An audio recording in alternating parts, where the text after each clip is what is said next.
Hello students, welcome to Jarvis campus. हमने हमारे last video में देखा कि कैसे जो वर्ल्ड इकोनॉमी थी वो एग्रीकल्चर से शिफ्ट हो रही थी इंडस्ट्रीज की तरफ। हमने ये भी देखा कि कैसे ब्रिटेन में कॉर्न लॉज को एबॉलिश कर दिया गया, जिसकी वजह से वहाँ पर फूड की डिमांड काफ़ी ज़्यादा बढ़ गई।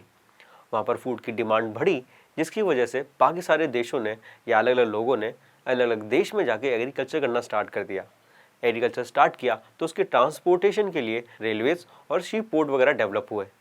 इसके अलावा सेटलमेंट्स के लिए भी डेवलपमेंट लगा, जिसकी वजह से flow of capital and flow of labour हुआ और वर्ल्ड इकोनॉमी काफ़ी हद तक चेंज हो गई। 1890 तक पूरी दुनिया की जो इकोनॉमी थी वो काफ़ी हद तक इंडस्ट्रीज की तरफ शिफ्ट हो गई थी।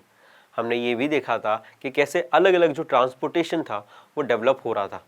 इसके अलावा हमने ये भी देखा कि जो फार्मर्स पहले छोटे छोटे लैंड पे एग्रीकल्चर करते थे, अब वो एक बड़े बड़े एरिया के ऊपर एग्रीकल्चर कर रहे हैं, जिसकी वजह से प्रोडक्शन काफ़ी ज़्यादा हो रहा है और flow of capital, flow of trade हो रहा है, जिसकी वजह से वो काफ़ी हद तक ज़्यादा प्रॉफिट कमा रहे हैं और इकोनॉमी में काफ़ी ज़्यादा योगदान कर रहे हैं, काफ़ी ज़्यादा प्रॉफिट कमा रहे हैं।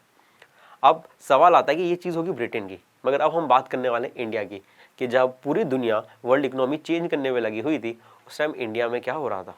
तो हमें पता है कि उस टाइम इंडिया पे ब्रिटिशर्स का रूल था और ब्रिटिशर्स इंडिया में बहुत सारे जो रिसोर्सेज थे वो लेके जा रहे थे, मगर इन्होंने इंडिया में स्टार्ट किया था इरिगेशन नेटवर्क और इरिगेशन सिस्टम, जिसको नहर सिस्टम भी कहते हैं। अब सवाल आता है कि ब्रिटिशर्स ने ऐसा क्यों किया था? क्या वो इंडिया की हेल्प करना चाहते थे? तो ऐसा नहीं था। राजस्थान के पास, या यूं कहो कि जो नॉर्थन पोर्शन था, वहाँ पर कुछ सेमी डेजर्ट एरियाज थे और उनमें काफ़ी अच्छी फर्टिलिटी थी।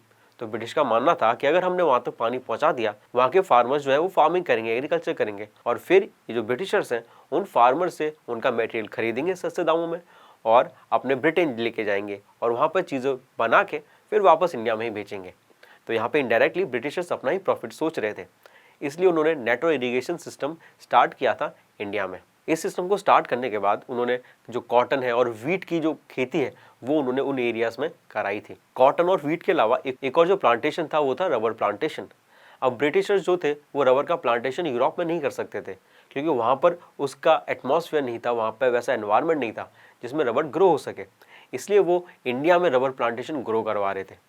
जिसके बाद वो यहाँ का जो रॉ मटेरियल है वो ब्रिटेन में लेके जाते थे, जहाँ पर इंडस्ट्रीज थी और वहाँ पर वो डिफरेंट प्रोडक्ट्स बनाते थे और प्रॉफिट कमाते थे। 1820 से लेके 1914 तक जो पूरे वर्ल्ड की इकोनॉमी थी वो 25 से लेके 40 टाइम्स तक ज़्यादा बढ़ गई थी, ज़्यादा इंक्रीज हो गई थी। ऐसा इंडस्ट्रीज के डेवलपमेंट की वजह से ही हुआ था। मगर उस टाइम पर भी जो ट्रेड हो रही थी, 60% ट्रेड प्राइमरी प्रोडक्ट्स में हो रही थी। प्राइमरी प्रोडक्ट्स क्या होते हैं? तो प्राइमरी प्रोडक्ट्स वो होते हैं जो डायरेक्टली नेचर से मिलते हैं या डायरेक्टली एग्रीकल्चर प्रोड्यूस करते हैं, जो उनके ओरिजिनल फॉर्म में ट्रांसपोर्ट किए जाते हैं, जैसे कि कोल हो गया, वीट्स हो गए, सीरियल्स हो गए। ये सब प्राइमरी प्रोडक्ट्स हैं जो इनके रॉ फॉर्म में ट्रांसपोर्ट किए जाते हैं। अब यहाँ तक हमने देखा कि कैसे एग्रीकल्चर ने या फूड प्रोडक्ट्स ने वर्ल्ड इकोनॉमी को चेंज करने में काफ़ी ज़्यादा योगदान दिया या पार्टिसिपेट किया। मगर इसके साथ साथ एक और बहुत इंपॉर्टेंट फैक्टर था जो पूरे वर्ल्ड इकोनॉमी को चेंज करने के लिए रिस्पॉन्सिबल था, और वो था टेक्नोलॉजी। हम नेक्स्ट वीडियो में देखेंगे कि कैसे फूड प्रोडक्ट्स एग्रीकल्चर को डेवलप करने में टेक्नोलॉजी का कितना बड़ा हाथ था और कैसे टेक्नोलॉजी ने पूरे वर्ल्ड इकोनॉमी को चेंज कर दिया। Thank you.